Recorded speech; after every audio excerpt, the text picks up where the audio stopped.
আসসালামু আলাইকুম। তীব্র আন্দোলনের মুখে পে কমিশন সারা বাংলাদেশে বিভিন্ন প্রতিষ্ঠান থেকে বিভিন্ন শ্রেণী পেশার কর্মচারীরা একযোগে পে স্কেলের দাবি তুলেছেন এবং সেই দাবি অনুযায়ী নতুন কিছু কর্মসূচি ঘোষণা করেছেন সরকারি কর্মচারীরা।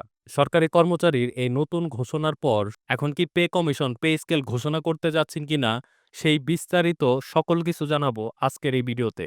আপনারা যারা আজকে এই চ্যানেলে নতুন তারা অবশ্যই চ্যানেলটি সাবস্ক্রাইব করবেন এবং পরবর্তী ভিডিওর আপডেট সবার আগে পেতে অবশ্যই নোটিফিকেশন আইকনটি ক্লিক করে দিবেন।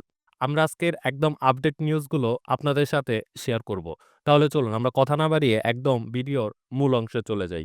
প্রথমত হচ্ছে অবিলম্বে নবম জাতীয় বেতন কমিশন প্রতিবেদন বাস্তবায়নের দাবিতে নতুন কর্মসূচি ঘোষণা করেছে বাংলাদেশ সরকারি কর্মচারী সমন্বয় পরিষদ। সোমবার ২ ফেব্রুয়ারি সকালে জাতীয় প্রেস ক্লাবের সামনে এক বিক্ষোভ সমাবেশ থেকে এই কর্মসূচি ঘোষণা করা হয়। সংগঠনের সভাপতি মোহাম্মদ আজিমের সভাপতিত্বে মহাসচিব বদরুল আলম সবুজের সঞ্চালনায় আয়োজিত সমাবেশ জাতীয় ও আন্তর্জাতিক পর্যায়ে শ্রমিক কর্মচারী নেতৃত্ববৃন্দ সহ প্রায় সহস্রাধিক কর্মচারী অংশগ্রহণ করেন। সারা বাংলাদেশে কিন্তু সকল প্রতিষ্ঠান থেকে তারা একযোগে এই কর্মসূচির ঘোষণা দিয়েছেন এবং একযোগে সকলেই মাঠে নেমে গেছেন। সংগঠনের নীতি নির্ধারণী কাউন্সিলের চেয়ারম্যান নোমানুজ্জামান আজাদ বলেন, কর্মচারীগণ সরকারের যাবতীয় কর্মকাণ্ডের প্রধান হাতিয়ার। তাদের ক্ষুধার্ত রেখে সরকারের কাঙ্ক্ষিত লক্ষ্য অর্জন করা কখনোই সম্ভব না।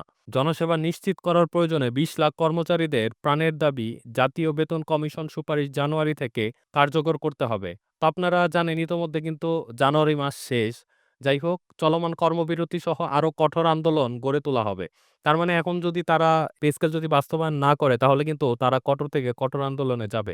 যেগুলো আমি এর আগেও প্রতিনিয়ত বলে আসছি। ঘোষিত কর্মসূচি হলো দাবি আদায় ৩ ফেব্রুয়ারি থেকে ৫ ফেব্রুয়ারি পর্যন্ত সারা দেশে সকল দপ্তরে দপ্তরে বিক্ষোভ মিছিল ও কর্মচারী সমাবেশ সকাল ১০টা থেকে দুপুর ১২টা পর্যন্ত। তার মানে হচ্ছে ৩ থেকে ৫ তারিখ পর্যন্ত সারা দেশের দপ্তরে দপ্তরে বিক্ষোভ মিছিল হবে।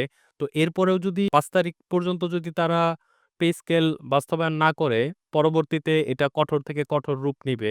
চলমান গণকর্মবিরতি সকাল ৯টা থেকে দুপুর ১২টা পর্যন্ত অব্যাহত থাকবে। দাবি আদায় না হলে আরও কঠোর আন্দোলনের কর্মসূচি ঘোষণা করা হবে।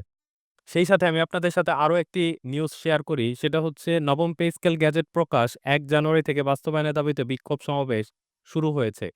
এটা দলে দলে কিন্তু সকল জেলা উপজেলা থেকেই এই কর্মসূচির ডাক দেওয়া হয়েছে এবং পরবর্তীতে তো ৩ থেকে ৫ ফেব্রুয়ারি পর্যন্ত তারা কর্মসূচির ঘোষণা দিয়েছে।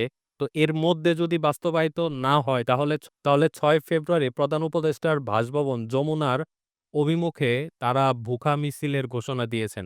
অর্থাৎ ৫ তারিখ পর্যন্ত যদি বাস্তবায়ন না হয় তাহলে এই আন্দোলন তীব্র থেকে তীব্রতর হবে।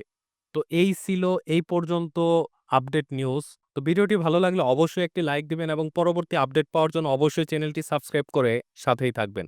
দেখা হয়ে যাবে নতুন আরেকটি ভিডিওতে। সে পর্যন্ত সকলেই ভালো থাকুন। আল্লাহ হাফেজ।